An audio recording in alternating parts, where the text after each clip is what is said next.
Well,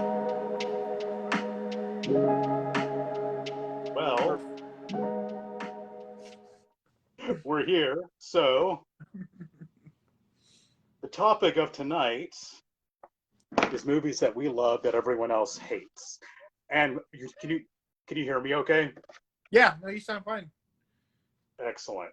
And I'm on my other phone so I can interact in the chat because this phone won't let me do both. But Okay. we're gonna wait around a little while, or are we gonna get going, or what do you want to do? We've got a few. I mean, we can see where it goes. But no, yeah, we were gonna do this last week, and it just epically crashed and burned. Yes. But like I said earlier in the last thing, was like, I guess it's a bright side. We had our first interaction with internet trolls last week while trying to do this. So we've made it, baby. I guess so. There were people who are taking time out of their busy days to hate on us and our technical ineptitude and what we have to say and how we look and stuff about our moms and all that fun stuff that comes with internet trolls. Well, I probably should have handled it better because they were offering to donate money to the Bald Head Couch Fire. And so before we banned them from the chat, I feel like I should have got a PayPal and at least made some money off of it. Hey, free money. Yeah. They can call me whatever they want if they want to donate me money. Yeah. They call all sorts of things for free. So will I do it for money? I Yeah. absolutely. If the check clears, let's do it. Yes. I am down. I am game. Oh. So I am excited. We have already said this is like a part one because there are a lot of movies that are, after looking at Rotten Tomatoes, are really hated by not only critics but audiences that I just flat out enjoy.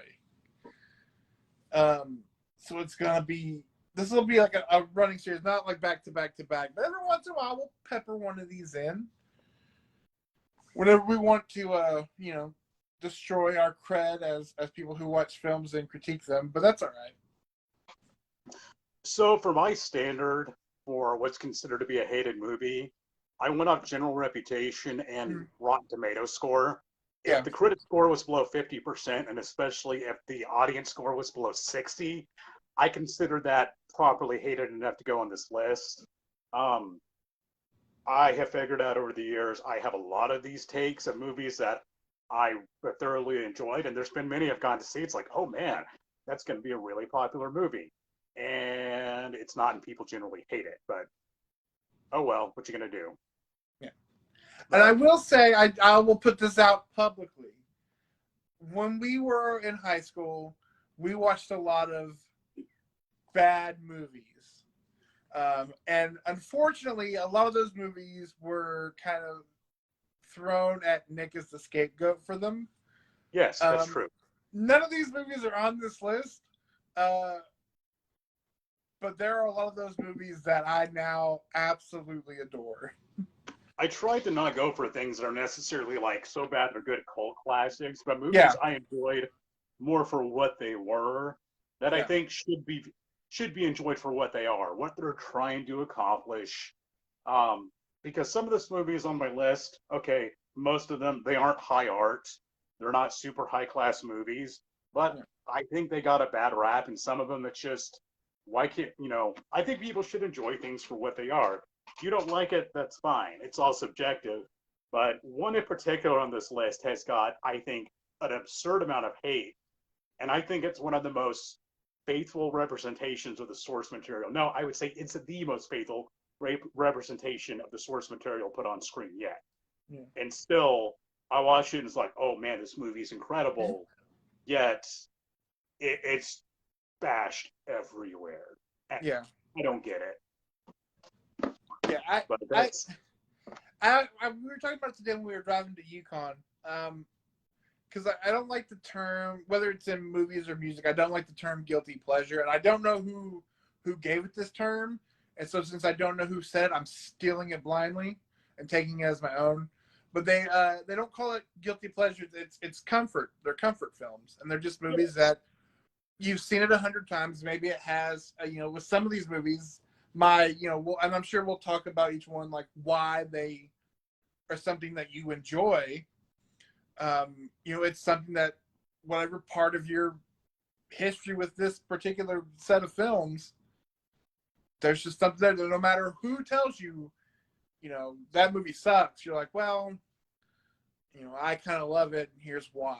And so I think I like if you can look at stuff like that. A podcast that you and I both listen to, it's okay to like a movie. Yes. It's and a lot of these, I'm not behind the term guilty pleasures. A lot of these, there's some movies I do feel guilty about liking because I can objectively say they're terrible.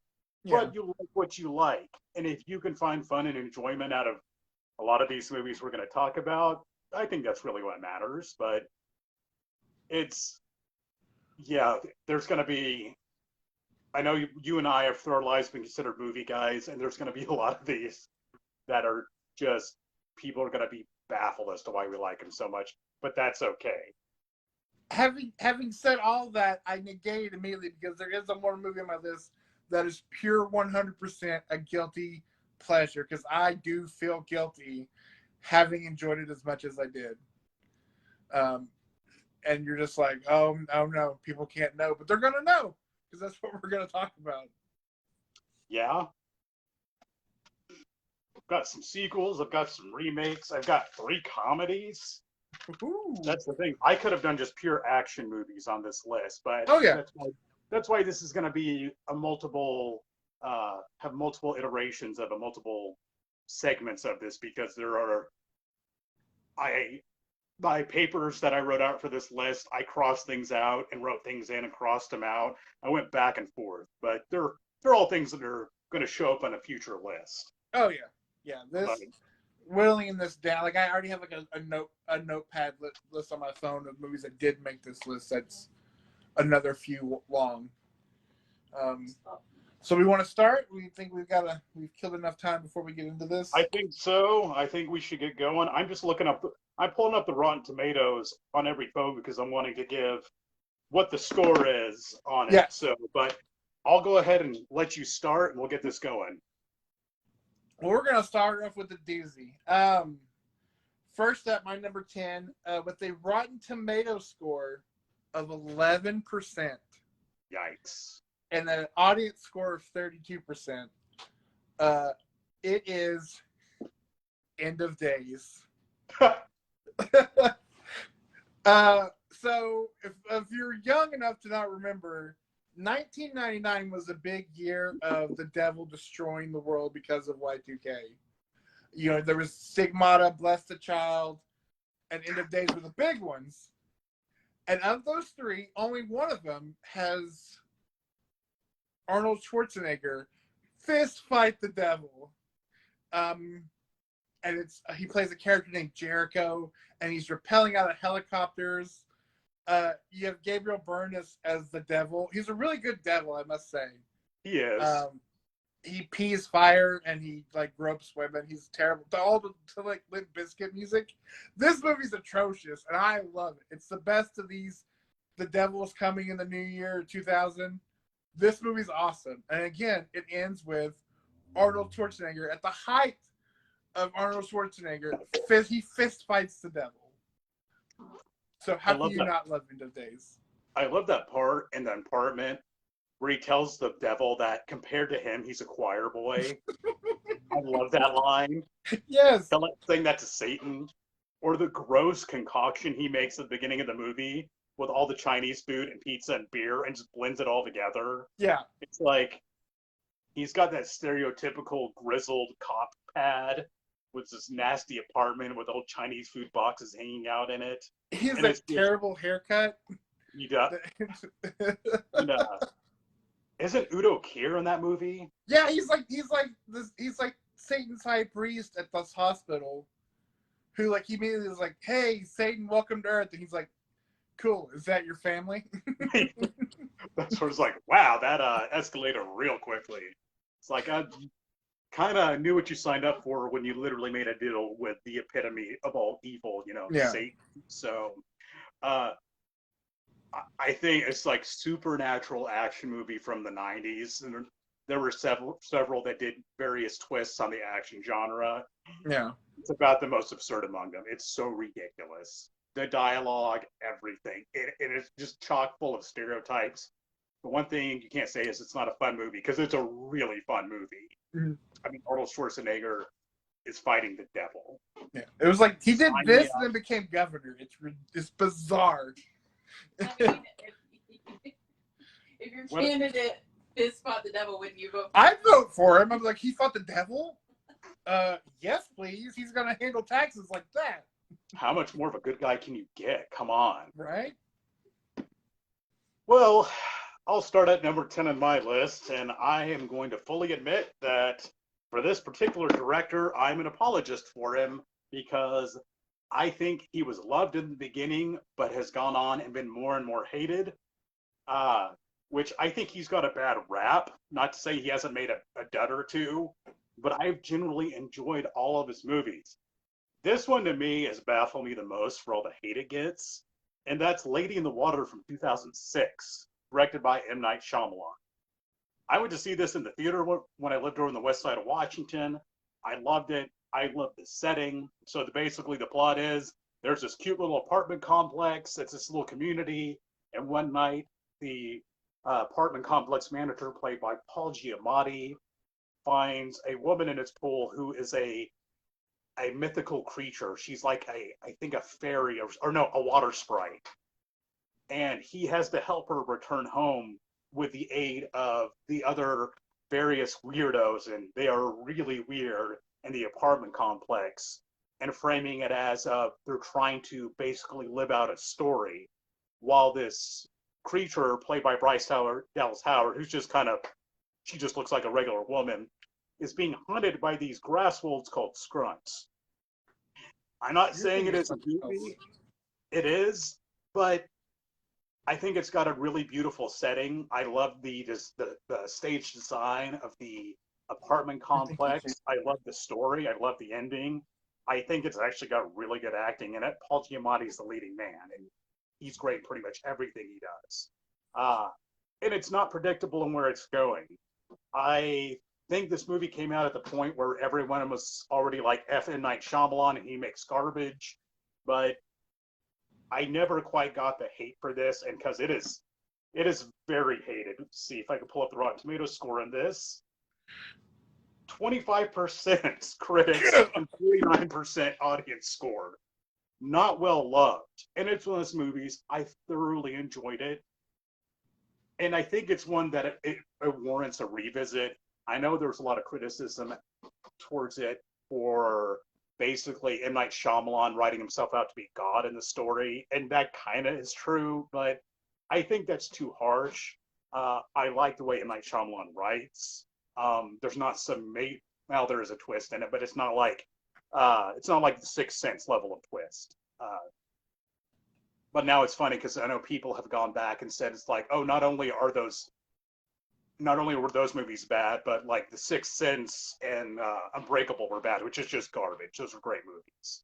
And let's just say in future iterations of this list, M. Night Shyamalan will definitely be coming up again because I think he's very talented, and Lady in the Water gets a very bad rap, but I have met very few people who like this movie at all. I definitely am one who needs to revisit it. Because I remember watching it in the theater and also just being like, I don't like that. But I think looking back, the only Shyamalan movie I've actively hated, that's his actual movie, not like The Last Airbender or The After Earth, was Glass. Even The Happening, I appreciate that he goes for it. Like, no matter what it is, you're never gonna be bored with a Shyamalan movie because he's the weirder the better because he's going for it. So just buckle up. Yeah, I definitely should revisit that because I haven't seen it since then. I'd say tune in later for my thoughts on another one of those M. Night Shyamalan movies because another one will definitely show up on this on a list. Not this time, but next time around probably. I think he's immensely talented and he gets a really undue amount of hate for how good he is. So, yeah, watch Lady in the Water. It's pretty good. All right, so my number 9 is the director that I'm, for the most part, an apologist for. Split. Did I say Split? I meant Glass. You said Glass. Okay, I love Split. I think you're out of line Glass up until the ending. Yeah. But no, this one, the number 9 is a director that I feel like, on some stuff, I am an apologist for. So before we actually dive into, well, we'll save that for after, because I do have more I want to say about this. My number 9 is Rob Zombie's Lords of Salem. It is a movie. It's a 48% Rotten Tomato with a 30% audience score. Yikes. I know that people love like the Firefly family. I think this is Rob Zombie's best movie, bar none. I think this is the greatest thing he's ever made. It's a movie that we have history with not getting to see.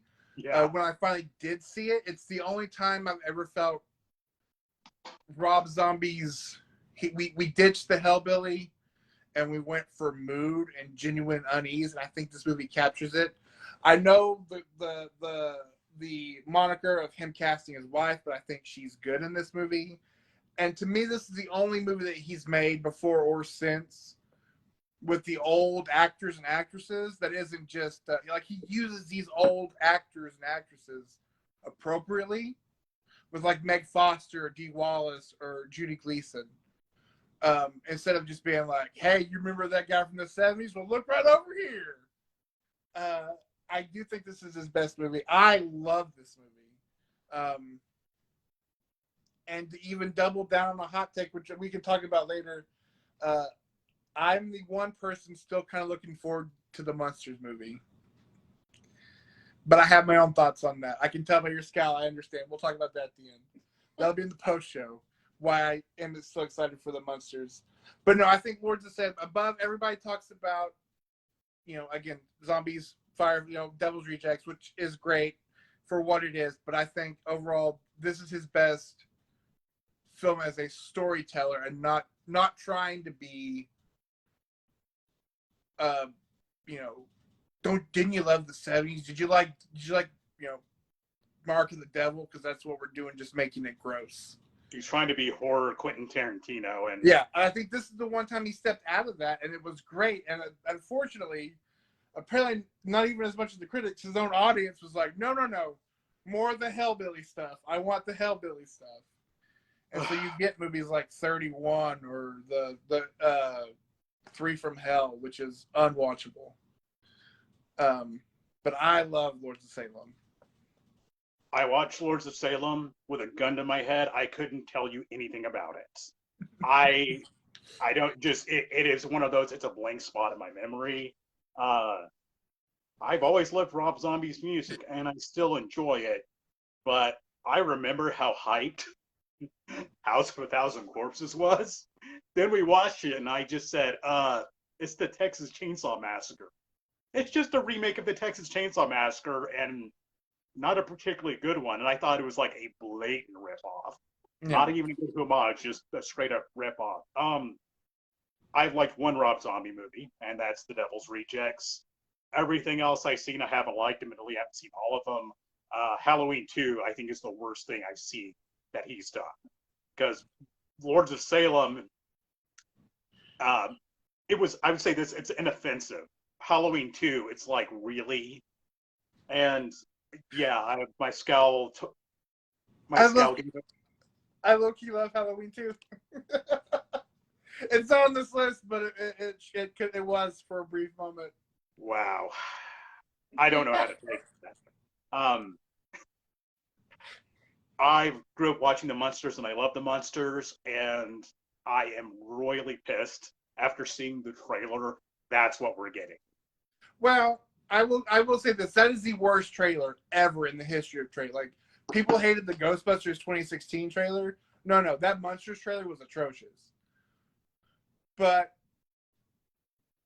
I remember, I didn't grow up watching the Munsters. I remember watching the Addams Family. The time I watched The Monsters was that weird 90s reboot they did on like Fox Family. And so I feel like we're touching a little bit on that, and I'm okay with that. I think that the casting is fine. Hard disagree. Well, I know, and that's another defense of this movie is I think his however you feel about his wife, I think the guy who plays Grandpa is spot on. Which I love that actor and other stuff too. But I don't think this movie was ever going to be, I know some people were like thinking this was going to be an R-rated Monsters, that it was never going to be that. This wasn't ever going to be in the theater. This was, you could tell from when they started talking about like, this is going to be a cheap direct-to-streaming movie. Okay, there's cheap, then there's that, which is ludicrously cheap looking. Oh my God. I know there's talked about he spent $30 million on, and he's come out and said he did not spend anywhere near that, but there's no way he spent that much on there. I mean, it looked like it was made in an absolute shoestring, but I could go on about Rob Zombie and especially Miss Zombie herself, Sherry Moon Zombie, but I really wish Rob Zombie quit shoving her in every movie you make, please. But yeah, anyway, Lords of Salem is probably another one I need to go back and watch because I may have just been really tired when that happened. I don't know, but especially if you watch those other movies, like, and then the stuff he did after that, where he went back and did 31 or 3 from Hell, and you're like, oh no, Lords of Salem was a real movie. Like, we created real atmosphere. Yeah, and it's that intrigues me more that he's doing something at least a little different. So yeah, you may have talked me into giving it another shot. Well, any interest in moving on, so I don't bash Rob Zombie anymore, or especially his wife. I don't think they're watching. You're good. I hope you're watching, Rob Zombie. I hope so. Oh God, if he watched everyone who hates on him, that'd be all he ever did, all day, every day. But anyway, so number 9 is a movie. It finally went to a place where I was looking forward to it because they had showed scenes from this future. They had alluded to it and talked about it a lot. But I remember when this came out, and this might be my favorite trailer ever for this movie, because it has a 9 Inch Nails song, and the trailer just got me so pumped up for it. The song's The Day the Whole World Went Away. It is a prequel and sequel because the series involves time travel. It got a lot of hate. Some people said it's miscast. I like the whole cast. I'm a little ashamed to say it's my favorite Terminator movie, and it's Terminator Salvation from 2009. That's not to say I don't love the other Terminator movies. I do. The only one I really don't like is Genesis, because I just think it's garbage. But in Terminator Salvation, we finally got to that ruined apocalyptic future where the machines have taken over, and mankind's struggling to survive and fight back. And we get a front row seat to that war, that conflict, that rebellion, and the humans are facing absolutely overwhelming odds. And the timeline, this is before they had really developed, the humans had developed good weapons. So they're out fighting robots with M4s and shotguns. And they're having to dig deep and get creative to actually effectively fight back. I like, can't remember his name off the top of my head. Guy from Avatar, Sam Worthington, is that it? Yeah. No. Yes. I like him in it. They gave away the twist in the trailer, so no big deal. He's actually half cyborg, but doesn't know it. I like Bryce Dallas Howard is also in that. I just realized that. Why am I blanking on all the names? Batman. Cutting out on you.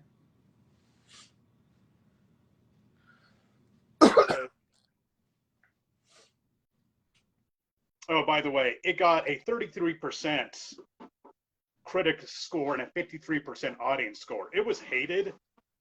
And again, not sure why. Christian Bale as John Connor, who I thought brought a nice intensity to the role. but we got to see this future, and not it wasn't just clips of it, the whole thing in which things had gone terribly wrong. I thought they had a lot of cool robot designs. I love the design of the more primitive T600 and that giant walker that destroys that gas station, the motorcycles, the hunter killers. There's a lot of great action in it, and I think there's a lot of great emotion in it too, of people, you know, Sam Worthington's character to reconciling to what he's did and where he's at and what he needs to do for redemption. Anton Yelkin as Kyle Reese, I really like that. I think it's one of my favorite post-apocalyptic movies, and I think it's a really fun action movie beginning to end. I will not say objectively it's the best Terminator movie. It's not, but it's my favorite Terminator movie. And again, this one shouldn't get all the hate it gets because it's a really fun action movie. It's my favorite of the sequels. I love Terminator Salvation. I love that you finally get to see Skull Beach. I think it's spot on casting. I love that movie. I think it's great. And I kind of wish they'd kind of Prometheus that into maybe the first one. That would have been that was the plan, I think, wasn't it? I believe so. They were kind of looking at the reset, and that movie didn't go well planned at all, which is a shame because I said, even if you take it outside of the Terminator universe and just look at it as a standalone action movie, there's a lot of awesome action and a lot of awesome robot design, and I think it's fun beginning to end, and it's even got some real heartfelt moments in it, and the people in it really act their heart out. They really act what I say above the material. So, yeah. Prequel, sequel, however you want to quantify it, I think Terminator Salvation is great, and I won't apologize for loving it because it's an awesome movie. No apologies necessary. All right, so my number 8 is we talked about the devil craze of 1999. Now let's talk about the remake craze of 1999. And this is the one that kicked it off. And actually, of all three, I think this one has the worst scores. With a 31% Rotten Tomato, audience score of 42. It's the remake of House on Haunted Hill. That's a solid movie. I love that movie, and I remember I saw it. I saw it before. I may have seen it before we watched the original one. The original one is a classic. The weird, floaty lady is still terrifying in my mind. But my problem was always there was no ghost. It was a haunted house on Haunted Hill, no ghosts. Yeah. And spoiler alert for an ancient movie. Yeah, for a 70-year-old movie, guys. Sorry. Really ruined it.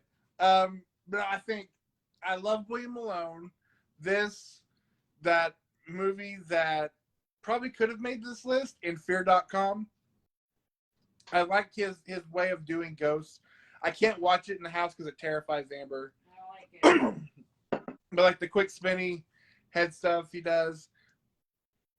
I love that. Jeffrey Combs is this crazy doctor. Jeffrey Rush as the embodiment of Vincent Price is amazing. That's not a casting I would have really picked out of nowhere. He's not who I would have thought of, but he nails it. Yeah, that's it's a creepy movie with some great moments in it. It's one of those I tend to forget about it myself, but in terms of horror remakes, it's better than the original. It really is. So, and and I think we've seen some recognition of some of these remakes of the older material. 13 Ghosts, I thought was great, and it actually gets a lot of accolades these days. But we had a period there where they made some really solid remakes from the late 90s to the mid 2000s. I love Ghost Ship. Gothic, I'm not so much, but I love Ghost Ship. Oh, that beginning part of Ghost Ship. Yeah. Wow. Yeah, no, Ghost Ship's, again, creepy and a solid beginning to end. But, sorry I interrupted you. Anything else you want to say about? Oh, no, you're good. I mean, it kind of did usher in that cover of Sweet Dreams that 20 years later has still never left my head because it's the only one you hear about now. Yeah. Which is problematic nowadays, but Still in that movie, watching those row of hearses drive up to that asylum. And a movie that actually I feel pulls a lot from Haunted Hill. Another movie that came out that I loved, and apparently I was in the minority of, Malignant. To me, kind of pulls a lot from that House on Haunted Hill movie, the remake. I love Malignant. I adore that movie. Yeah, that movie's amazing. I don't care what anyone says. That movie's awesome. It's another one that could make a list at a certain point. Yeah. Well, my number 8 is a movie that I didn't realize people didn't like it very much, because I always remember it in a very positive light. I rented it so much growing up. It was quoted a lot by people. I quoted it a lot. It's kind of a novel concept for a comedy, and it's got some really good actors in it and one not so great, but he was fun for the time. But I looked this up just on the off chance it wasn't reviewed well, and I was shocked. It's got a 15% critic rating on Rotten Tomatoes and a 56% audience score. Despite the fact it's got Brendan Fraser and Sean Astin in it, it's Encino Man from 1992. Oh, man. I couldn't believe that movie got hated on as much as it has, because I've probably watched the movie 20 times. Brendan Fraser's a caveman. He gets thawed out, and Sean Astin and Pauly Shore take him to school and help him blend in. Antics ensue. Not a whole lot to it, but it's a really fun movie. It's a very quotable movie.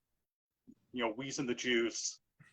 It's got some heart to it, and it's just, I loved watching it. I still love watching it. I showed it to Bree a while back, and I talked to people, and I just remember warmly, but apparently, generally speaking, it was panned badly when it was released, and I don't know. It seems it got lost in the shuffle of 90s movies, and I don't know how the movie isn't a cult classic at this point, because it's so much fun.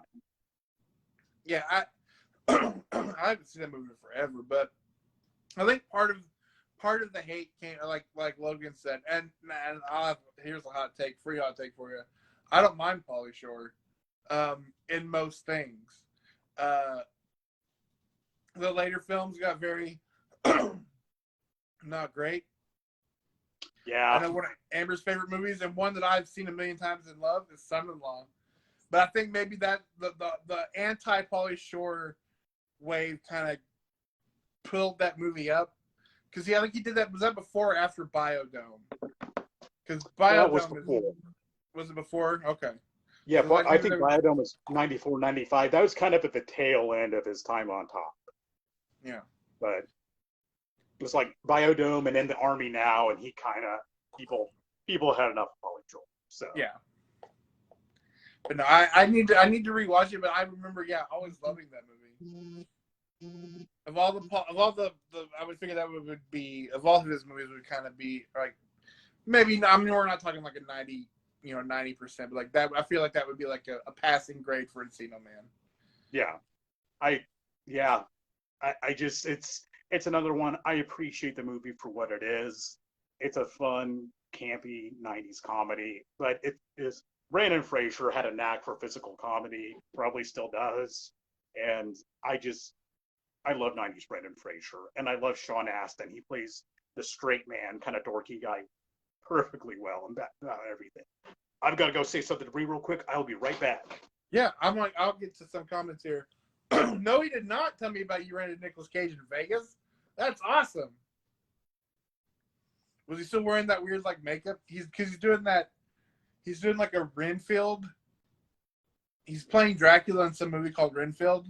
And their picture leaks out. He's in like a red crushed velvet suit. And he looks like an adult Eddie Munster. It's awesome. We just showed, because I finally was able to get a copy of it. I just showed Amber The Unbearable Weight of Massive Talent. And that movie still is so good. It's at the top of my list still. That's one of the best movies of the year.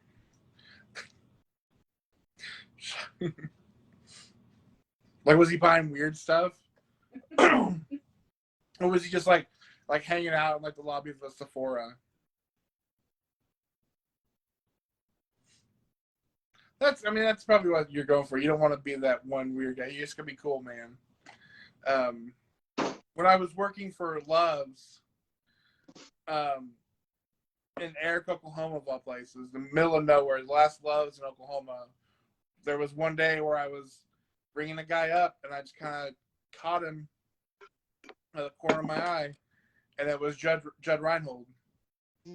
Yes, the Santa Claus is Judd Reinhold. And like inside, I'm like, oh my goodness, Hamilton, awesome. But you have to be cool because you want to like call him out. He's just getting gas in the middle of BFE, Oklahoma. So you're like, enjoy your day, sir. I mean, that one is in the middle of how.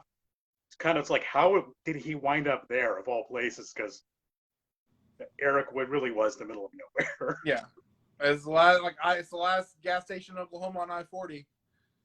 If you're heading toward California.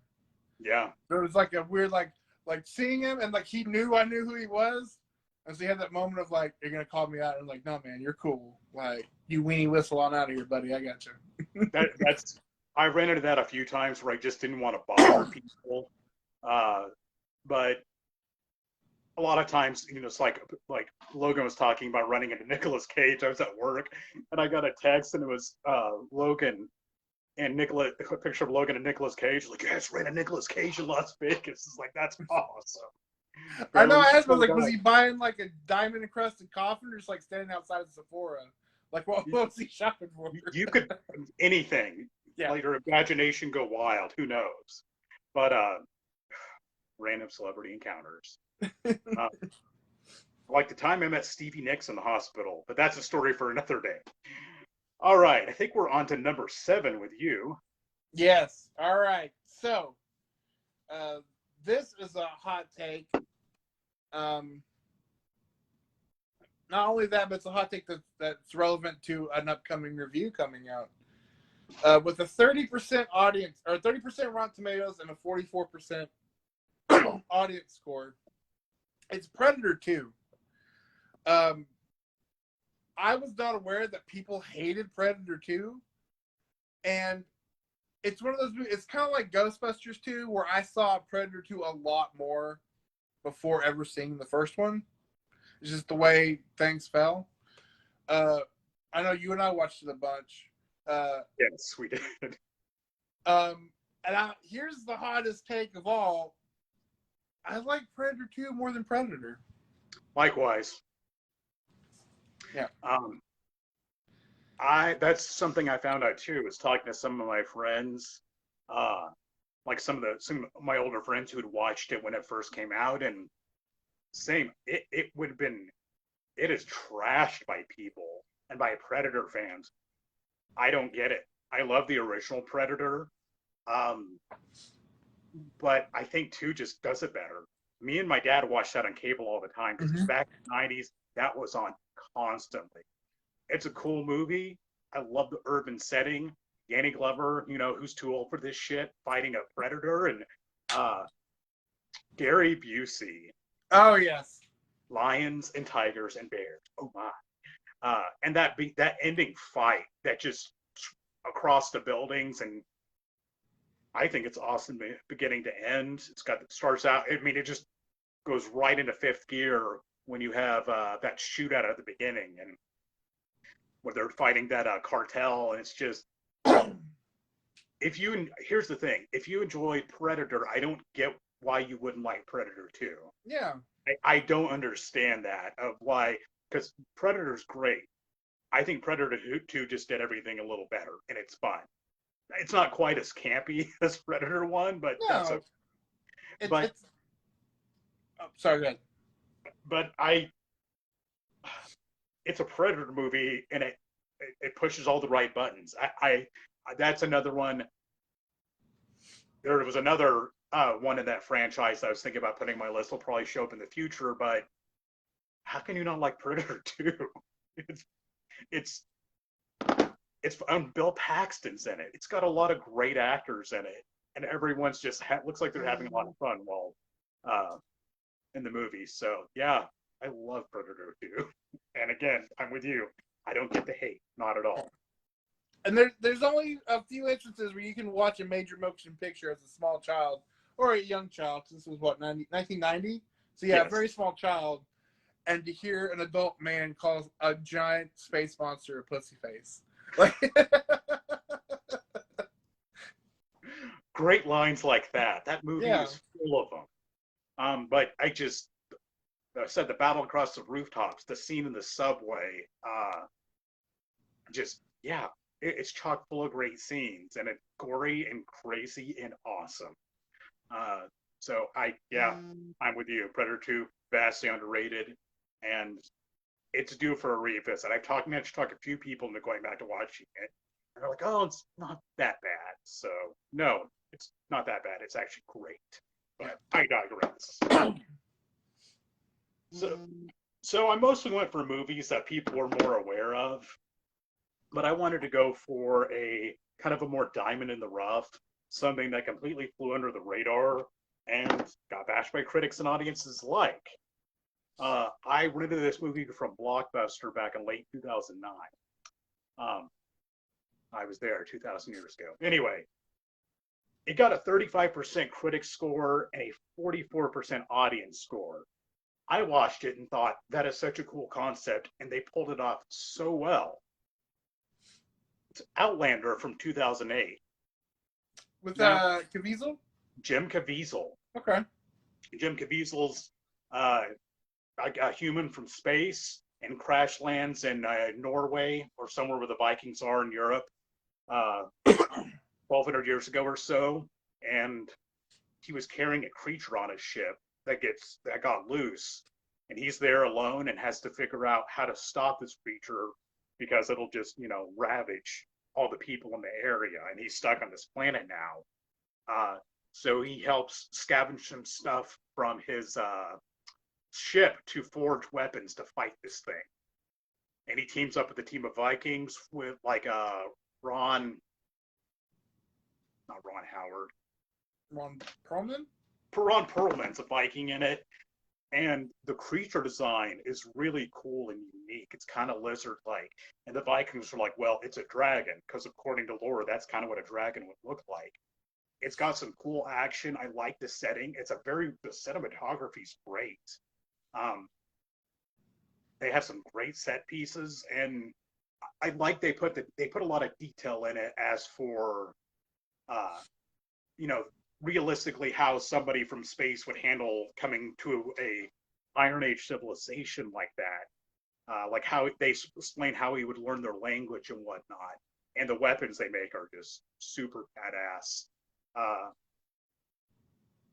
It's a monster movie, but it gets surprisingly heart-wrenching at times when he's telling the story behind why he has this creature in his bay and what happened to his family. And if you ever have a time where you feel bad for a creature, they pull your heartstrings in this movie, explaining the whole story.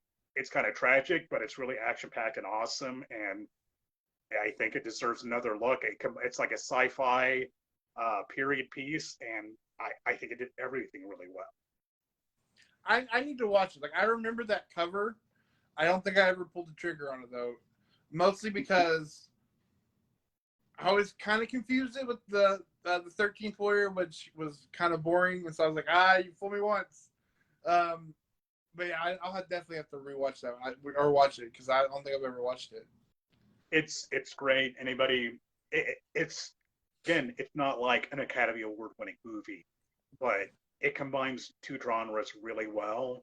And Jim Caviezel, that dude can act when he's given the right material. And yeah, awesome action set pieces, and just did a really good job showing the time period and how grungy and dirty it was. So Outlander 2008, watch it.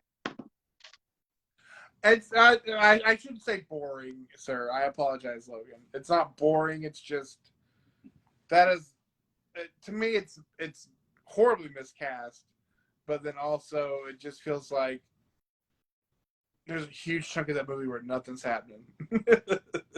Well, Logan, I love the 13th Warrior, and there are some similarities with this. It kind of has a similar feel to the 13th Warrior, but yeah, similar feel. That's about what I'd say. So, as angry as you are with me, well, don't forgive me just yet because we're moving on to number 6. So this is, I didn't want to do any Marvel or DC movies because I've defended BVS from day one. But I did want to touch on some comic book movies. And I thought, what better one to start with than one that I saw it in theaters and have owned it on a couple different formats and still own it and have seen it more times than the movie that it was only made because of the success of. It's 14% on Rotten Tomatoes, 25% audience score. It's 2008's The Spirit. So, because of the success of Sin City, they were like, more of this, please. And so they're like, whatever, Frank Miller, what movie do you want to do as long as it's done in this style?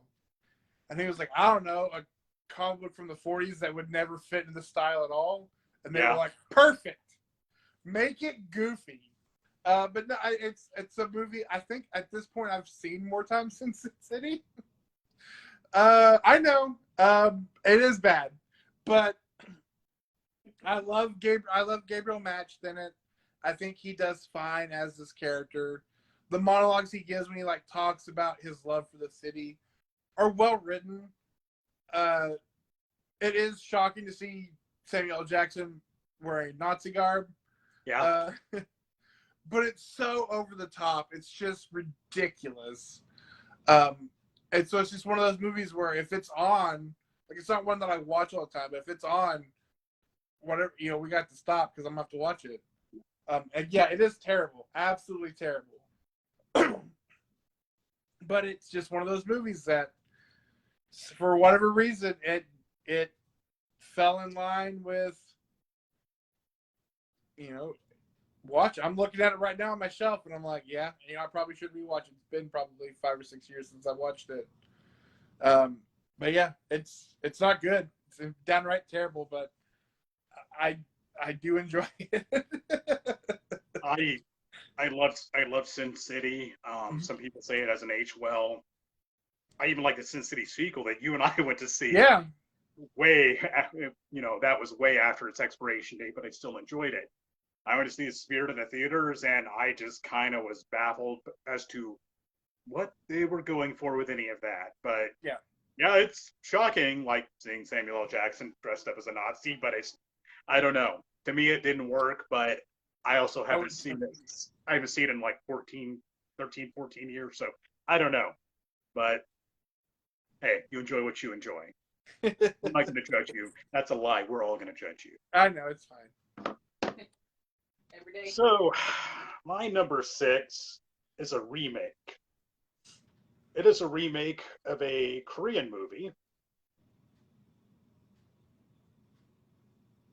And I love the original. Dare to say I like this one better. It's not a movie that needed to be remade. It really didn't.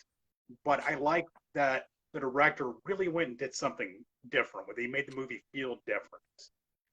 And he took out some of the goofier bits and played it more straight, and I think it worked.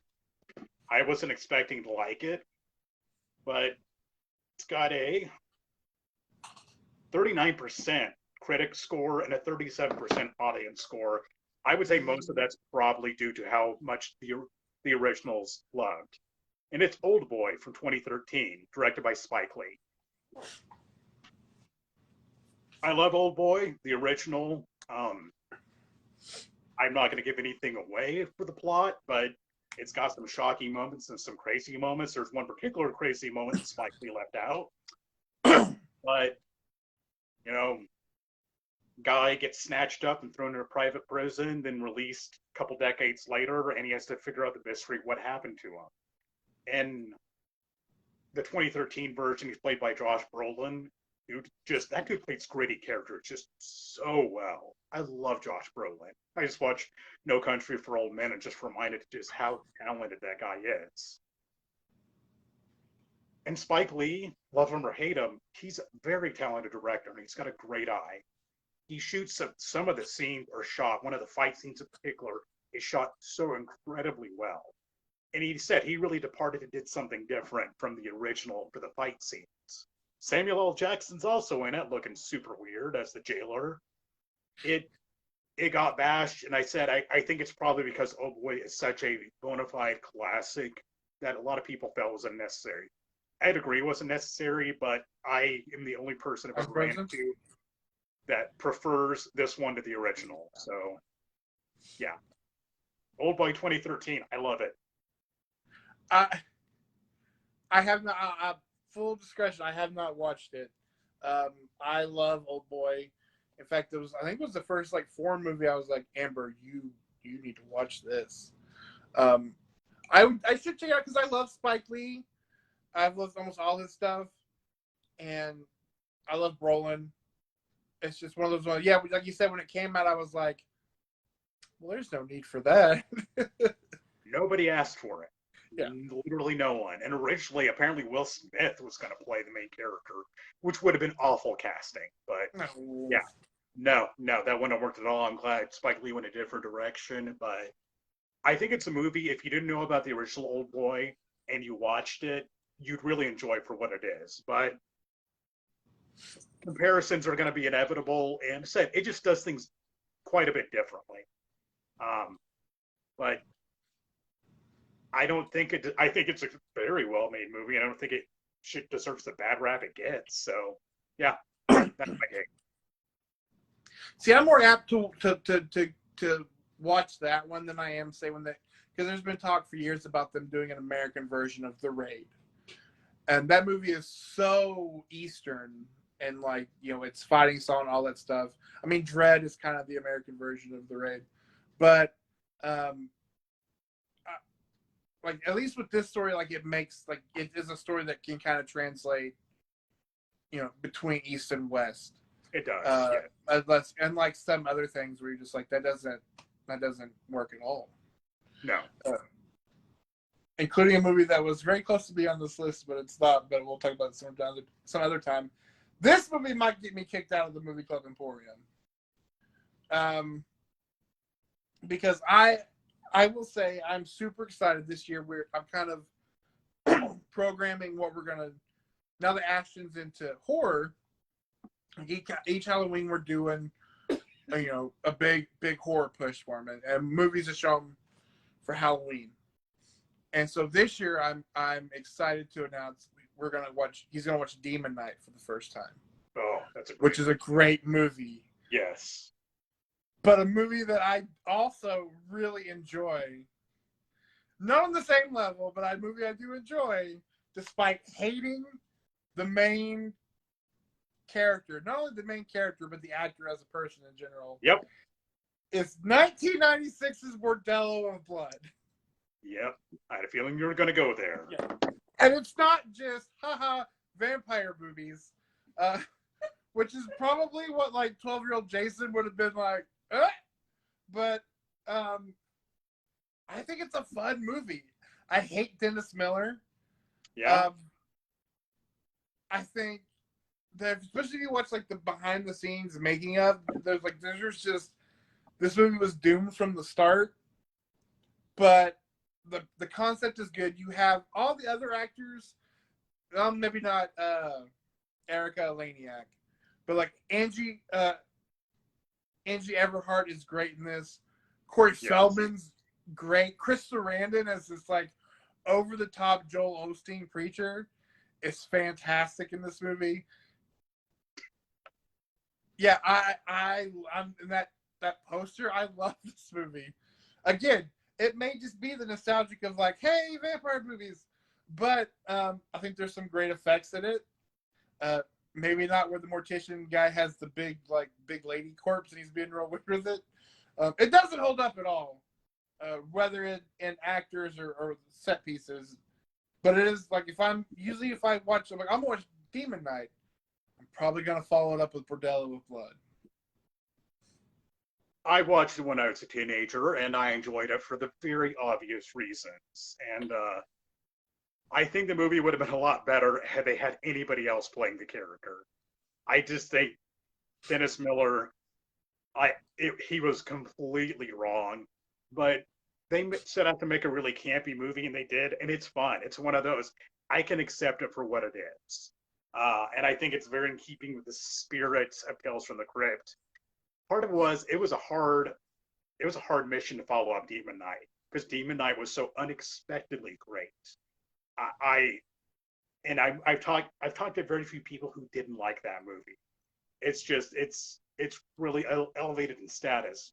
But Bordello Blood, it is what it is. But I haven't seen it in probably like 18 years, but I might give it a shot again one night.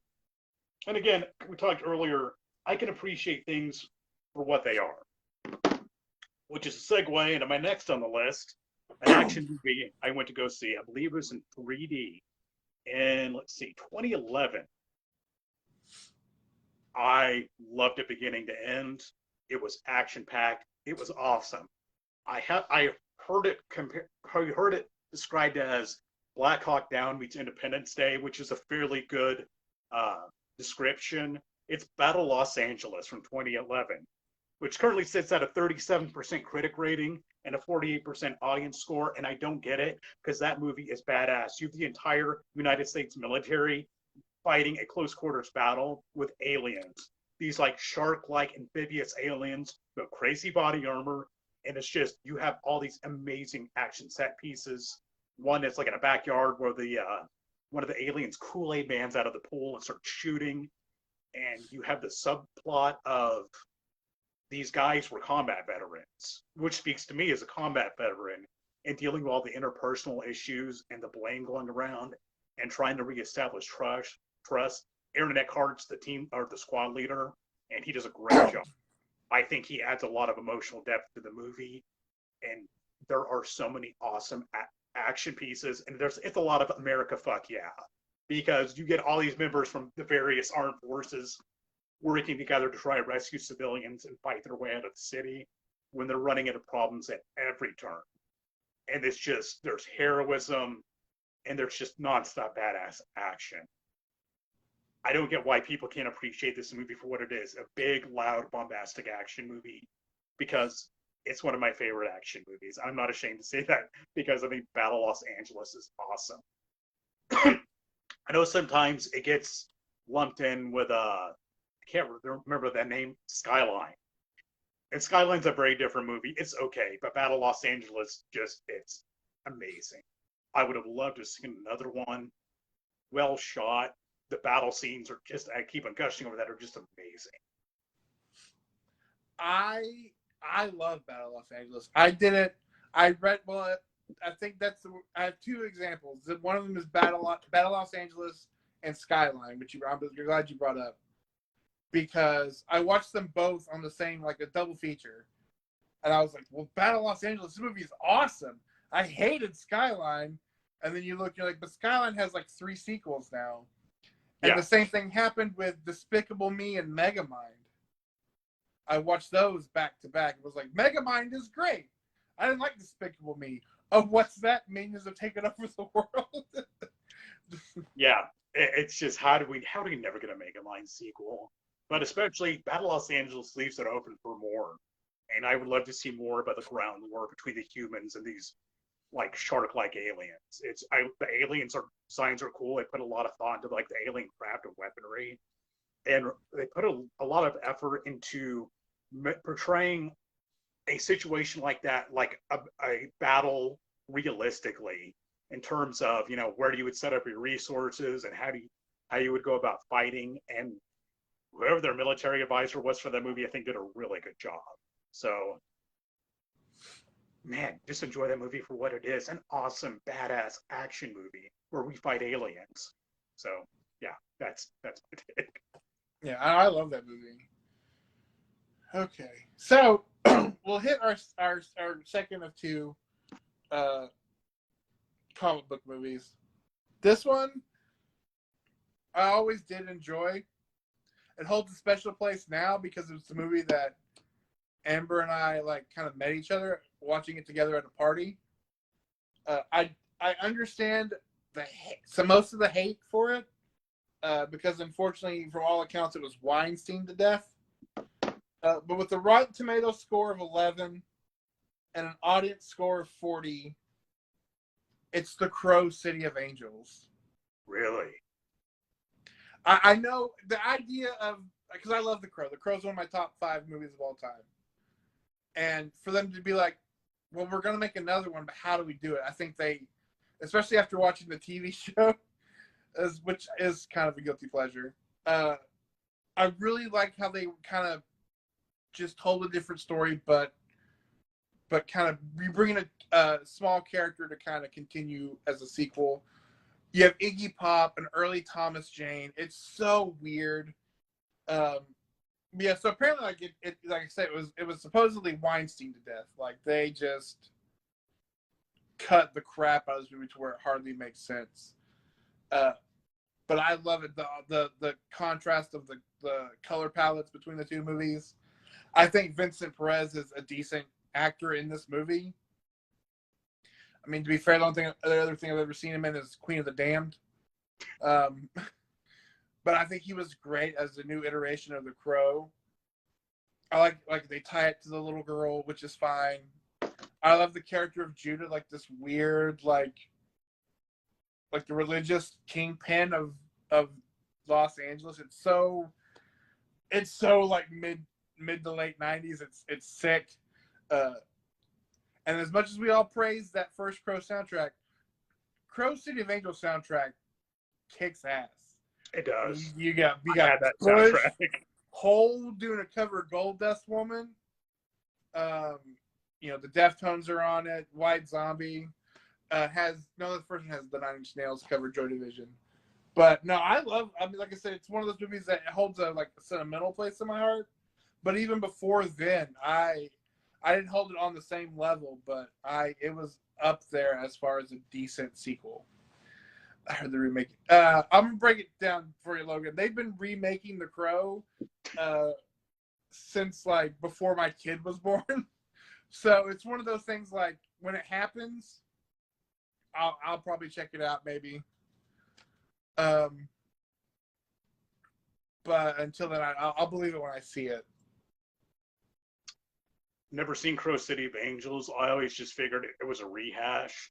I really enjoyed The Crow.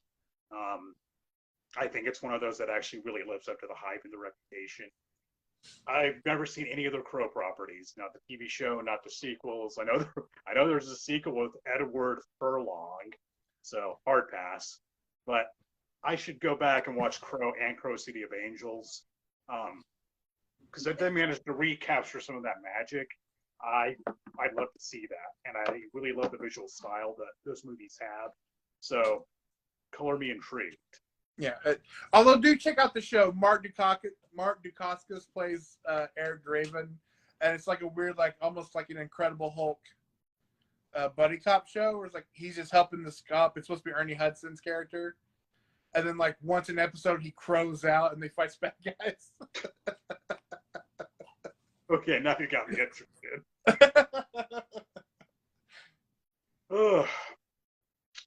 Number 4 is a movie with a formidably bad reputation for being a terrible comedy where they combined 2 people you would never in 1,000 years put together to be in a movie.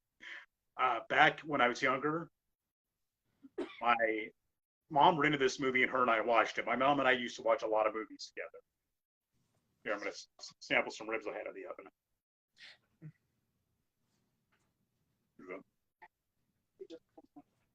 Multitasking. Did you sauce out pretty well?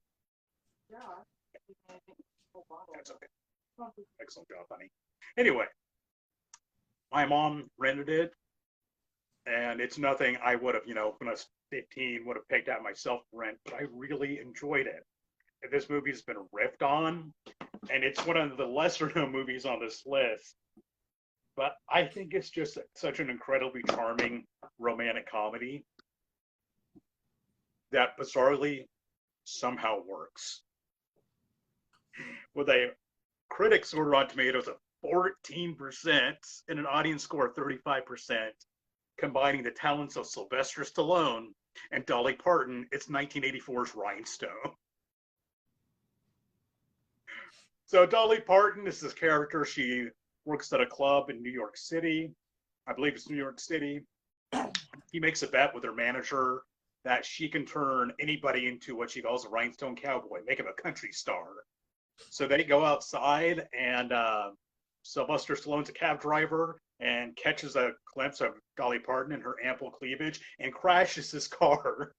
And thus he wanders into her life, and she's on a mission to make him a country music star. We have the fish out of water part because she goes back to the South with him, and she works on training him. I think this movie's hilarious. I said the fish out of water element of Sly Stallone in the rural South running into, dealing with all these various people, like the Tim Thomerson's a villain in it. Yes. And especially Sly Stallone's run-in with a guy who he's afraid is a hatchet murderer. It's funny, it's charming, and they're supposed to be very mismatched, and they are. I think they have good chemistry. I think it's a very charming movie. It's pretty dumb. But for a rom-com, it's a sweet, funny movie. There's a lot of hilarious parts. And both Dolly Parton and Sylvester Stallone, I don't know, I think they have good comedic timing. And yeah, this movie is widely renowned to be one of Sylvester Stallone's worst and just kind of a misfire all around. But maybe it's some nostalgia, but I love Rhinestone. It's a ridiculous movie. It somehow works. So, my grandmother, my dad's mom, she loved three people. She loved Jimmy Swaggart, she loved Lloyd Bridges, and she loved Dolly Parton. I didn't fall much in with the Swaggart crowd, but that's why her and I would always watch she loved the Hot Shots movies because she loved Lloyd Bridges. And I was pretty sure I was the only 8-year-old who had seen both Straight Talk and The Best Little House in Texas. So yes, Rhinestone, I've seen Rhinestone. No, that's awesome. I love it. I love that that's on this list. And yes, and just want to commend Dolly Parton, or as I call her, Saint Dolly, for just being generally an awesome human being. Her philanthropy work is out of this world, and I think she's an American treasure. So I love Rhinestone. Even if you watch and just enjoying it for kind of how cheesy and weird it is, it's worth watching. And see, I think Stallone can do comedy.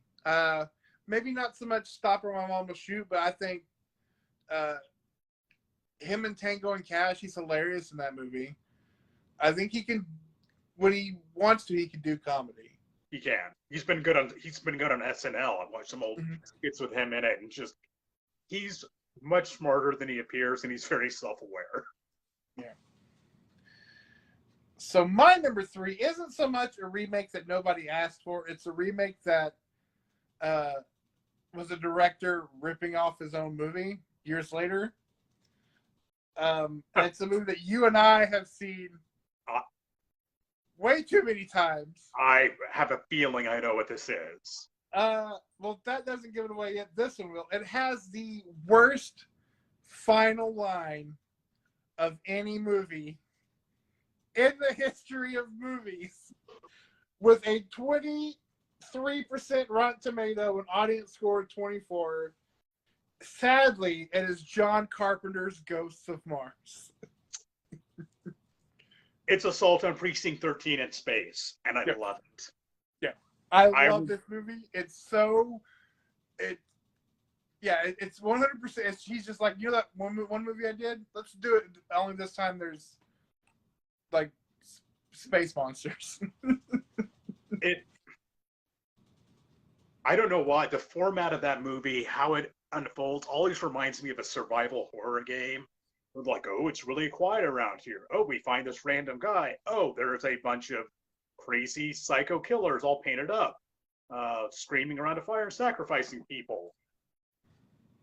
It's a cheesy ass action movie, and it is. It's Assault on Precinct 13 on Mars, but I think it achieves everything it is set out to achieve. And it's a really fun movie. And yes, that final line's terrible. Yeah, I feel like it was because I feel like it was like Carpenter's like final fuck you to like people who hated Escape from New York or Escape from LA. He's like, oh yeah, you hated that, huh? I got to watch this. And so in that case, God bless him. I love that he's just a crotchety little man who like loves pot and Xbox. And he's like, whatever, as long as the check clears, do whatever you want with my life's work. But no, I've watched that movie a million times. Yeah, like you said, it is truly on that cusp of so bad it's good for me, because I love that movie again. And just hearing Natasha Henstridge and Ice Cube's, that I like, my eyes automatically roll. But I love that movie. It was like Ice Cube dual wielding the whole time. He just like got that yeah motherfucker look on his face, and it's just. It's got that atrocious Anthrax score that's just way too loud and just Anthrax and Buckethead. I remember watching behind the scenes of the making of that, and it's an abrasive movie, and I love it. And it's a solo Precinct 13 in space. I think John Carpenter knew exactly what he was doing when he made that, and I'm with you. I love it. I remember we always made fun of the guy who looked like buff Marilyn Manson in it. Come on.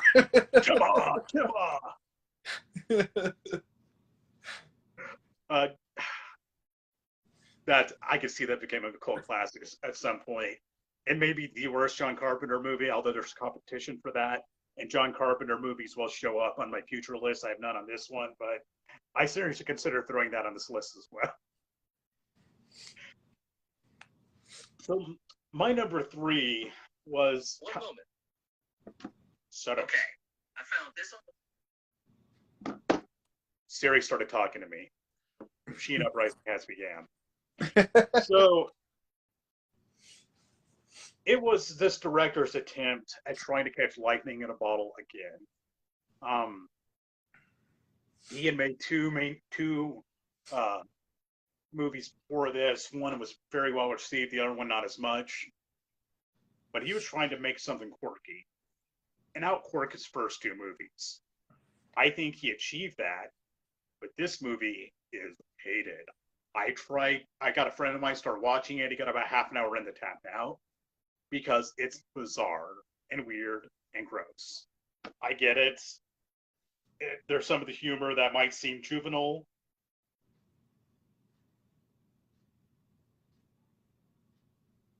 I don't know. My phone's wigging out. But for a comedy and for a quirky comedy classic, I really love it. And it's got a 20% critic score on Rotten Tomatoes and a 44% audience score. And it's Gentlemen Broncos from 2009, directed by Jared Hess, who gave us Nacho Libre and, of course, Napoleon Dynamite.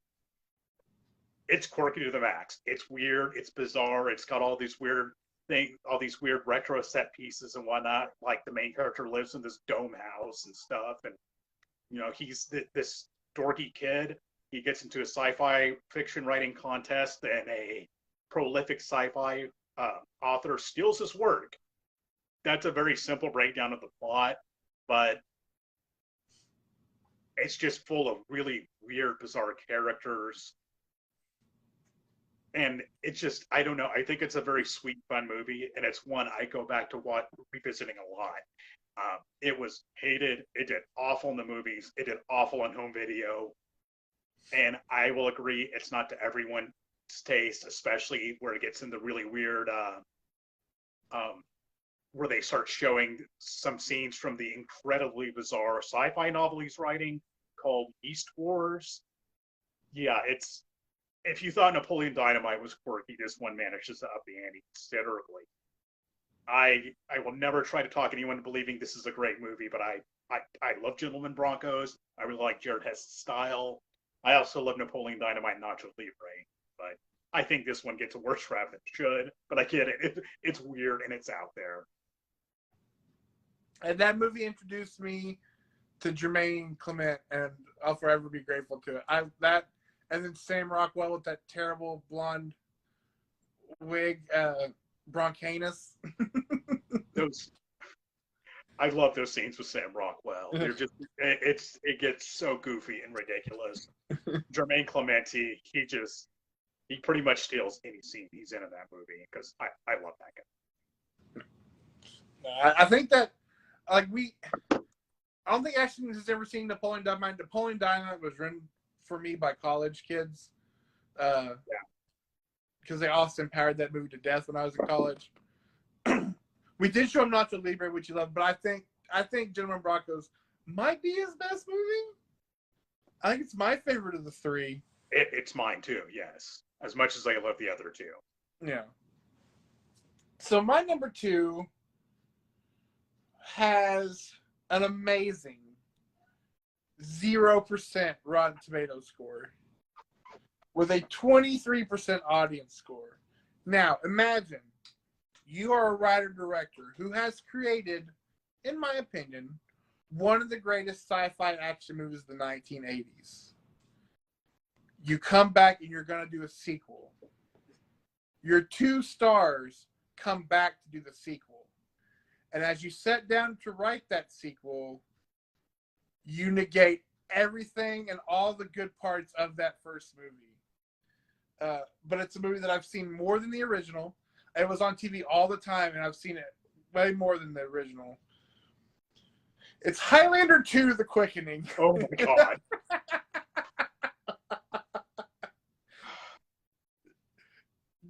Highlander's great. Highlander is a classic.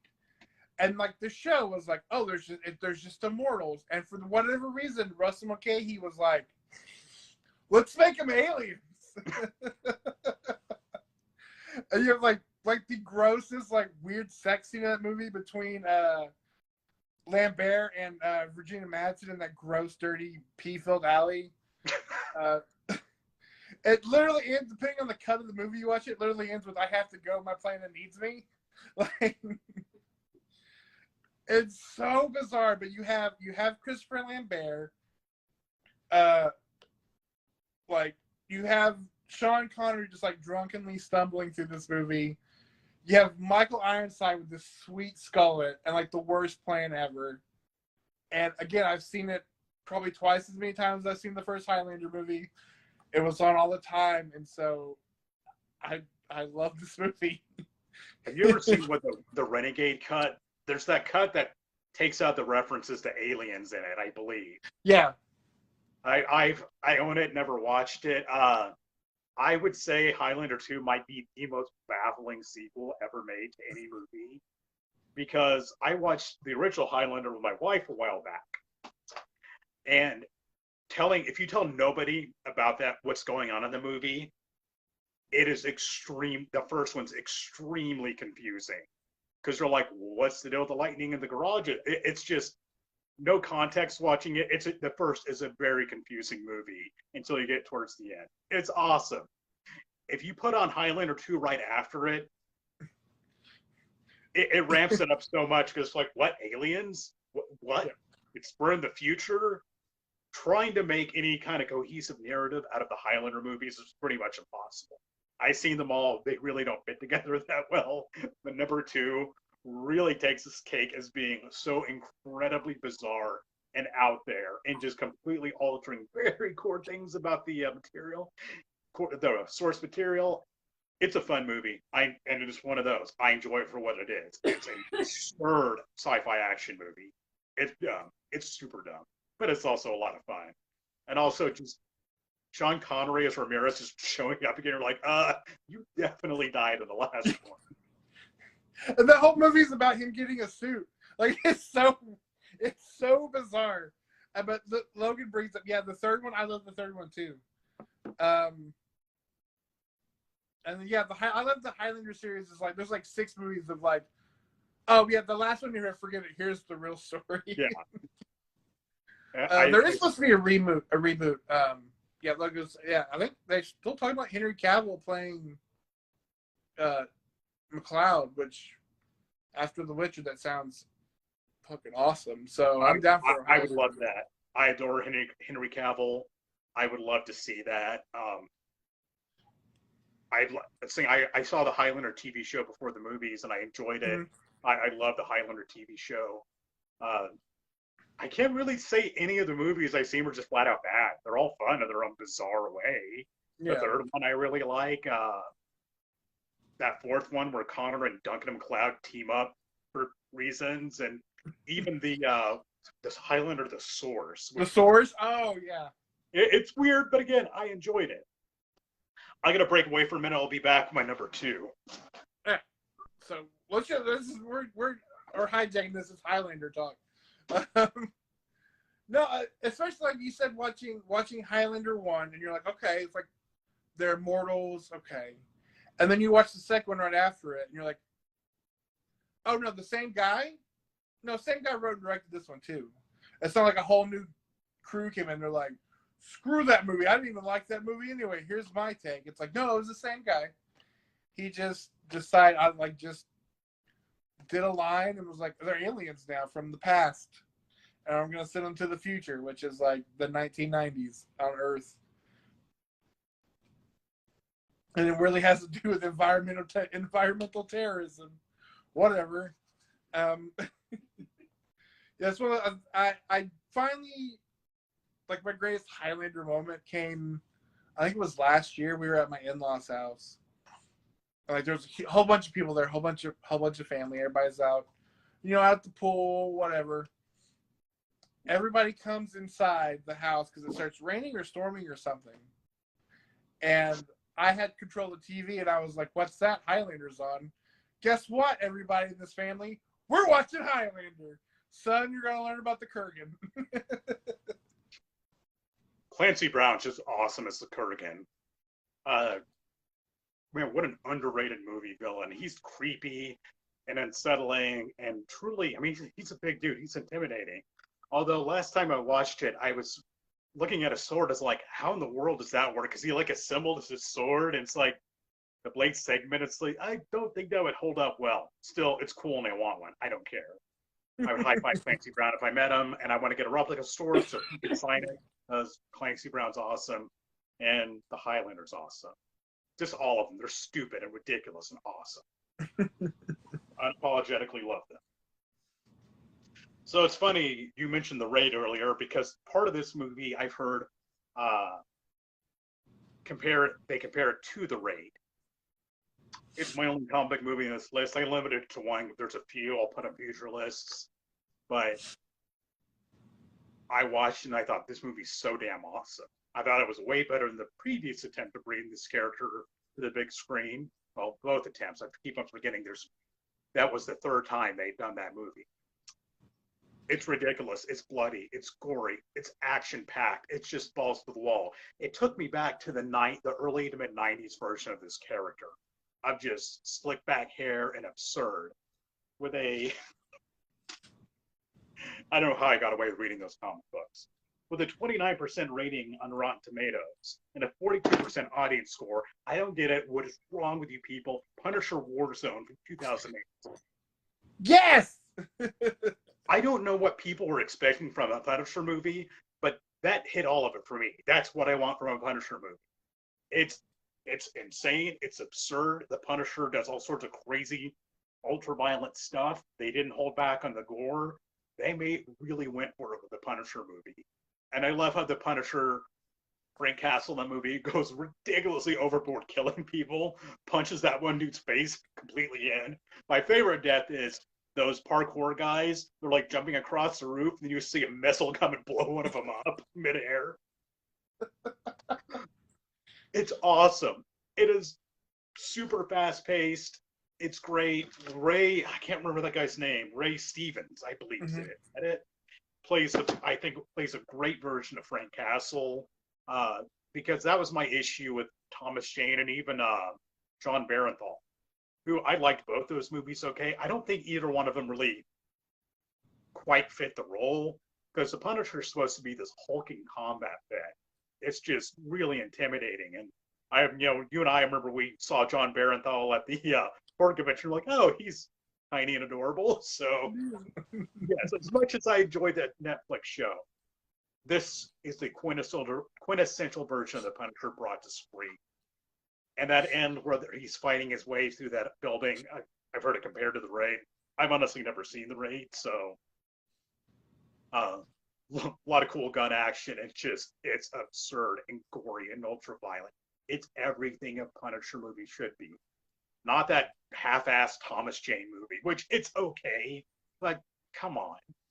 That is the movie that is the exact movie we needed. And people are like, oh, that movie's terrible. I don't know how to explain to you that's pretty much the character.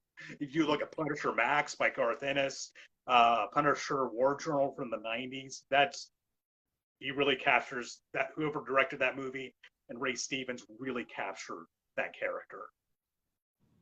Yeah, of the 4 Punisher movies, it and then the Dolph Lundgren one are my favorite. It's because it's the only 2 movies that are, I don't say the Punisher's a fun character, but have fun in a way with the Punisher. The Thomas Jane one, I like Thomas Jane. There are elements of that movie I like. And more than anything, the Thomas Jane Punisher walked so that Logan could run. And as much as I like the message of what the overall show of Barenthal's Punisher is, as opposed to his actual character. Because they both play the Punisher as they both play the Punisher as just broken. Yes. And Stevenson is the only one who kind of brings that, like, he's broken, but we'll deal with that later. Right now, justice comes first. No, and I know a lot of people hate Jigsaw. The dude, it's a little on the nose Joker, but I'm fine with the character. I think he looks great.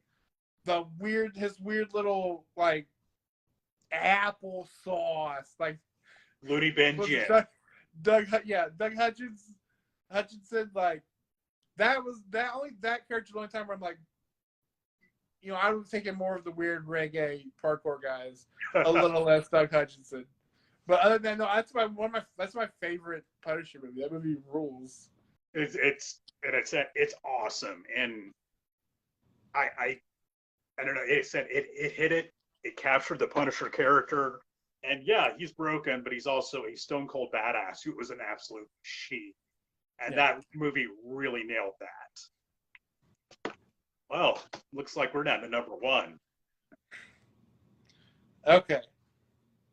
So, this is going to need a lot of context.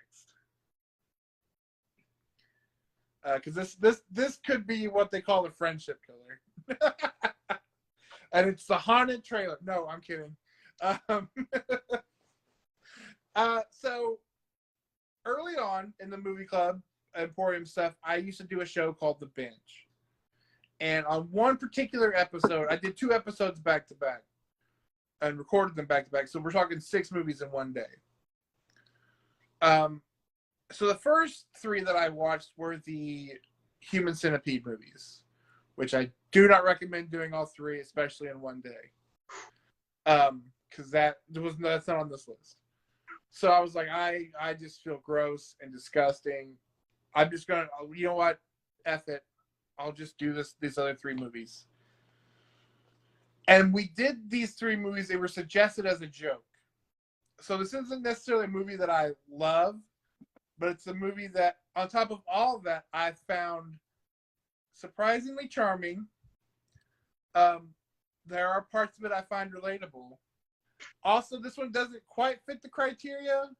It is a 65% Rotten Tomato and a 74% audiences. But when I tell you what it is, you're going to know why it's at the number 1 spot on this list. And it's the first High School Musical. What the fuck? So, again, in context, this is after 3 Human Centipede movies. And so I'm just like, I can't. Like, I just want to die. And I'm like, all right, I'll watch how can they be worse than the Human Centipede movies? And the other 2 are trash. And this is a movie I've watched since. But sitting here as an adult man, preparing to watch the High School Musical trilogy, that first movie, I was like, you know what? This isn't bad. Not bad. And then also dealing with the kid who was like in choir and like plays and stuff while also, doing the athlete stuff. It was a little relatable. So, just remember it's okay to like a movie and we're all in this together.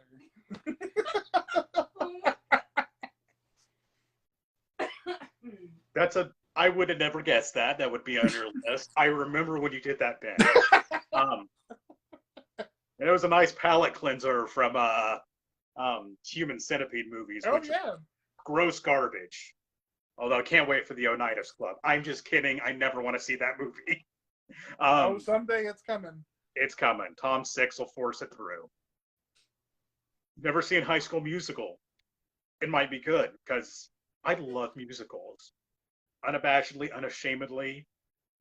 Another one referring to my mom that her and I watched a lot of musicals together. We went to local musical theater there in Hobart, Oklahoma. So it'd be one I'd be willing to give a shot. I'm sure Bree would love to watch it. Zach, what's his name? Zach. I love Zach Efron. That dude's phenomenal. He is hilarious, and he's really going places. So I give it a shot. Yeah, this was now 2 and senior year. Don't waste your time. Yes, but the first one it was surprisingly charming. I was dreading it more than watching the Human Centipede movies, and it was a bright spot in the day that I thoroughly enjoyed. I could definitely see why in that context you would very much appreciate watching that, getting a break from that torture porn garbage you were otherwise watching. So, all right, goodbye, viewers. Goodbye, everybody. So, number one for me has been a movie I defended endlessly because I want to dare somebody to make a more coherent, better movie in live action based off the source material, because I don't think it'll ever be done. I don't think it'll ever be attempted again, but I enjoyed it when I first watched it back in the 90s, and I've watched it since, and it's charming. It has its own charm. They made it, and I keep on using the word coherent here because the source material is nonsense. It is absolute batshit crazy nonsense. And they actually managed to come up with a plot that incorporates lots from the source material. I love the main 2 actors who are in it, but it is, almost universally panned. It's a video game movie, so those typically don't have the best reputation because most of them are trash. But again, keep this in mind. Try to imagine a better movie, a more coherent movie than this one based on the source material. With a 28% critic rating and a 29% audience score, starring Bob Hoskins and John Leguizamo. It is Super Mario Brothers from 1993. I love this movie. It is a fun movie. They did great world building. It's awesome, and I don't care what anybody says. Again, why can't people appreciate it for what it is? It is a campy comic book movie. 8-year-old, or not comic book movie, video game movie. 8-year-old me loved it, and I've revisited it many times since. And watching it's like, yeah, this is kind of a wacky plot, but how could you incorporate things like Goombas or King Koopa, played by Dennis Hopper, who is amazing in it, completely just chews the scenery, and there's some really cool makeup effects in it. The Mushroom Kingdom, and they even managed to throw Nintendo Super Scopes in there.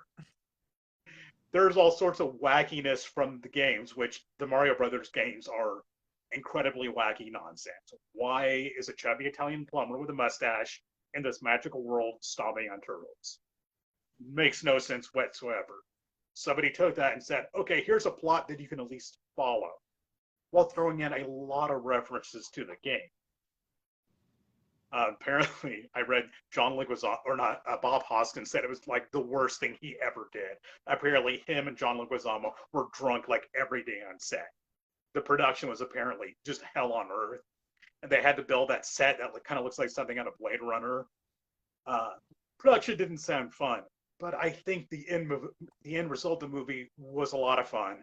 I loved all the references to things.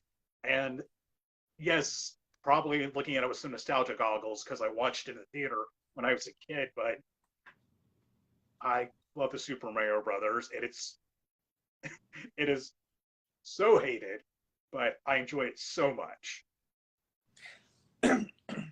Two things. One, it's the only time the Super Scope was ever useful. Yes. And two, I will say there was a brief moment before you said Bob Hoskins. In my mind, I'm going, all right, is he going to say Mario Brothers or Double Dragon? No, I love Mario Brothers. And honestly, thinking about all the video game movies out there, like, aside from like the first Silent Hill, I feel like Mario Brothers is the only one that kind of translates what the game is to film. Even though, like you said, the game is incoherent, so the movie would be ridiculous otherwise. But they do give it a story. I kind of feel I watched that movie. In my mind, it's in the same world as like Demolition Man, because I feel the Mushroom Kingdom definitely looks like it. But no, I like that movie. I think it's so good. I love the boots they get. They'll get those power boots that let them jump. It's just all the novel ways they came up with incorporating things from the game and from video games in general, and like the Super Scope. I think the design of the Goombas are great. It's like I couldn't think of a better way to pull that off, and all the random fungus hanging around in the Mushroom Kingdom, and the adorable Bomb. It's fun. I get it. I'm not going to say it's the greatest movie. I'm not going to say it's a great movie, but it's a fun movie that, again, does what it set out to do. Make a fun video game movie for the kids. And as an adult, I still love it. So, and probably more video game movies will show up on our future list, but Mario Brothers. Could have used the dance number, though.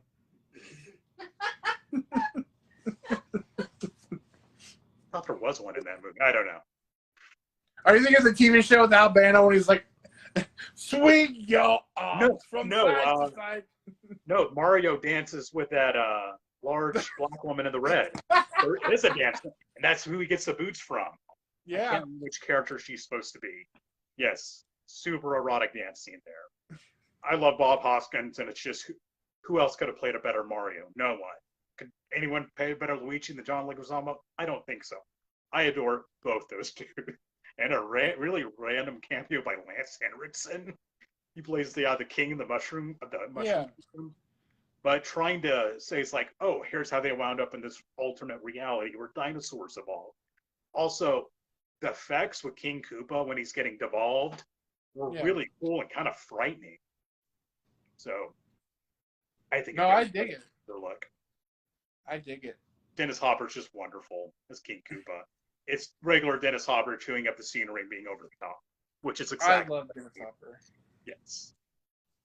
Well, that's my 10 list, and there are a lot more coming in the future. So I do want to bring this one up just because Amber and I were talking about it on the way up there. And I was like, if Nick does a comic book movie, I felt like I knew the movie because it was almost on my list. And it's. I think I know what movie you're going to say, and it's going to be in a list in the future. Okay. But it was I was just saying it was a very bizarre theatrical experience that you and I were involved in. Yes. We'll keep it quiet, but I was like, we'll touch on that later. Like, huh? I really want to throw Super Mario Brothers at number 1, but that movie might end up number 1 on another list. And again, I got a real hot take on that one because I greatly prefer it to another movie from that same era. So. Don't speak ill of Dick Tracy, sir. I love Dick Tracy. Oh, I think that movie still holds up. I mean, it's a total vanity project for Beatty to be like, yeah, I'm good enough to be in a comic book movie. At 6 years old, I'm dating Madonna. I don't know if there's ever been a more visually, like in terms of world building, more visually impressive movie than Dick Tracy. That movie deserves all the praise. It's a great movie. I think it's vastly underrated. And I was actually watching a Siskel and Ebert review of that a little while back, and they were praising it. All the makeup designs. I mean, when I was a kid, some of those criminals' makeup designs flat out scared me. Oh, Which is making that film, that futuristic 1930s film noir look and bringing it to life. No, Dick Tracy's awesome. Anybody who hasn't seen it, go and watch it. It's awesome. yeah, Dick Tracy rules. But that's what I got for tonight. And for any of us, for anybody with us, I'm sorry last week was such a dumpster fire train wreck. We're working on refining our process here, so things like that don't happen in the future. So no idea. You might check. I was telling Logan because he's talking about it not streaming.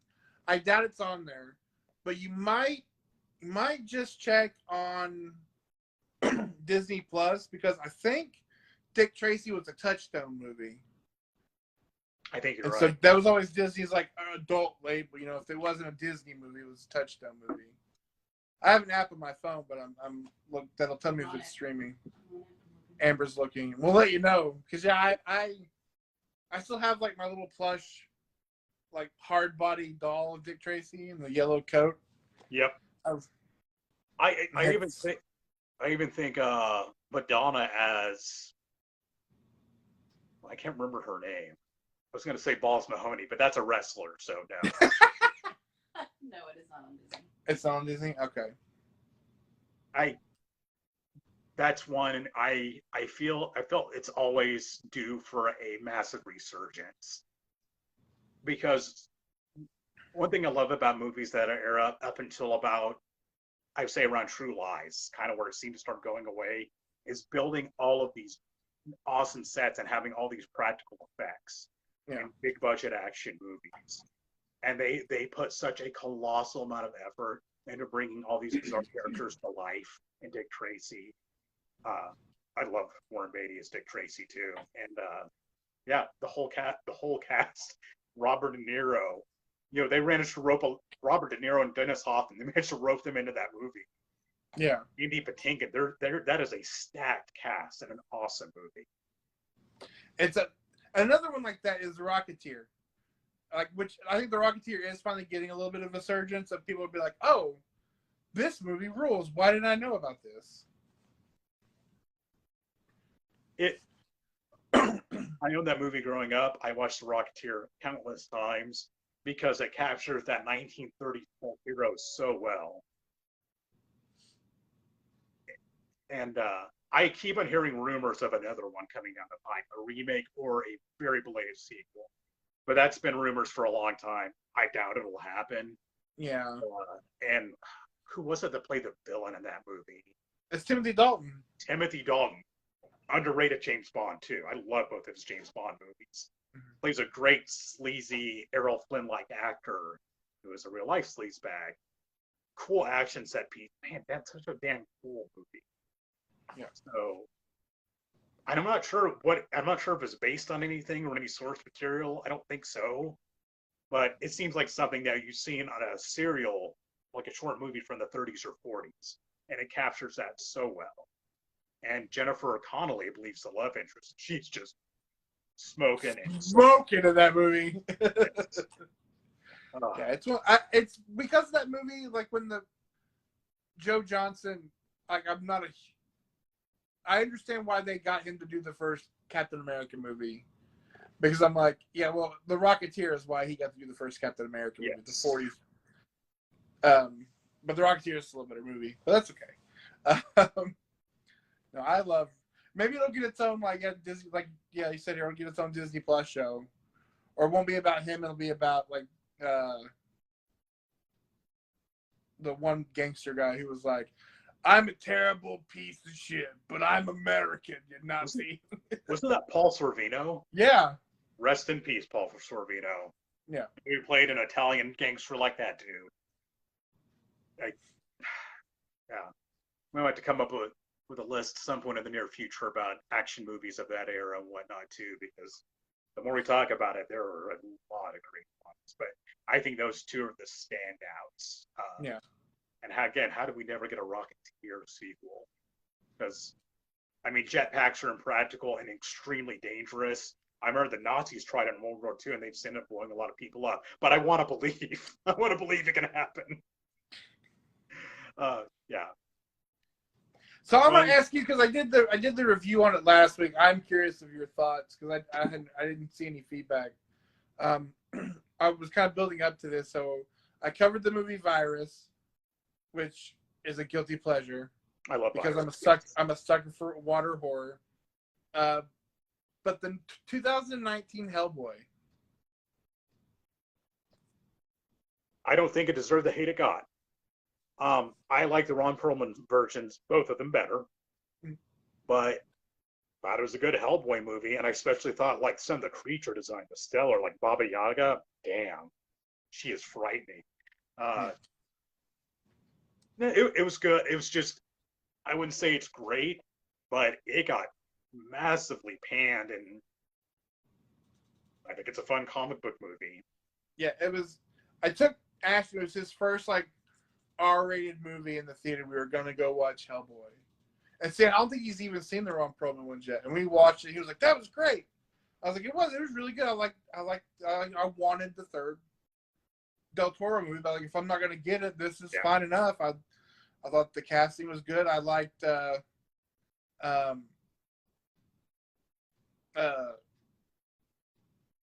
Neil Marshall's movies, which a movie we should talk about that almost made this. I didn't get its score in time, but a movie I would put on this list is Doomsday. Doomsday is a straight up classic. Yeah. It is tragic that movie is not better known. That movie is awesome. And then when I was looking it up, I was like, oh my God, everybody hated the Hellboy movie. I just remember, thinking with, who's the guy who played Hellboy? Hopper from Stranger Things. Yeah. Oh my God, I just said his name and I cannot. I am awful with names. That guy, you all know who we're talking about. Yeah. My God. Like I just said it not too long ago. David Harbour. Yep. It was a solid movie. I like Ian McShane as father, and said what really did it for me was the effects and creature designs of capturing that Mike Mignola universe, and it did it well. Yeah.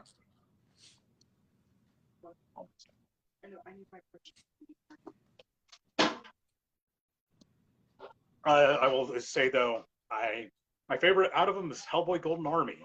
I liked it even better than the first one, as much as I liked the first. Yeah. The way it ended, I was really pumped for the third one that is never coming, and that's a shame. It is, but then again, we could do our own episode, a whole list of all the movies that would have been amazing that Del Toro was supposed to do that just never happened. Yeah, like at the Mountains of Madness. He was going to do Frankenstein at one time. Like, just his version of The Hobbit. Like, maybe that would have turned out better than the travesty of the Hobbit trilogy. So, I haven't rewatched. We just showed Ashton Lord of the Rings. I was like, I'm gonna wait till he's old enough to appreciate how amazing these are. And so we watched those, and he loved them. And I was like, after I'm in the world of Middle Earth, and I'm like, I kind of want to go back and rewatch those Hobbit movies. And I was like, maybe. I knew it was bad when they were splitting them into 3 movies. I love The Hobbit. I adored that book growing up, and they just shoved so much crap and filler in those movies. It should have been at most 2 movies, and really it could have been one. I think it could have been one 3.5 hour movie. I think that would have been fun, because that book's not that long, and just ditch a lot of the extra crap they just threw in there. Like, I don't think the Battle of the Five Armies needed its own movie, but that's, yeah. I guess it's just as disappointing after the triumph that was the Lord of the Rings trilogy. That was the follow-up we got. Yeah. My mom, who's, as you notice, huge Lord of the Rings fan, is more forgiving of them, but still, achievements are not even nowhere up to snuff, so. But she makes them mean lambless bread, so that's okay. Yes, once upon a time, my mom, to celebrate the fact we were going to go see, I think it was the Two Towers, made us a special, like, Lord of the Rings themed lunch because my mom is awesome. I might have to show her this episode because Pam Hinton is one of a kind, and she was so supportive of us and our hobbies growing up. So yeah, she was. She's still the sweetest lady. Well, you all, I do have to get going. I got to check in with my daughter, but thank you all for joining us. And again, sorry for last time. Hopefully we can avoid things like that in the future, but we'll be back next month with another episode. We haven't determined what that is. I'm about to have hip surgery, so I'm going to have a lot of time to watch a lot of movies shortly. So. But thank you all for all who joined us. Thank you, Logan, for being our #1 fan. I will see you at work soon, and I'll talk to you later, pal. All right, bye.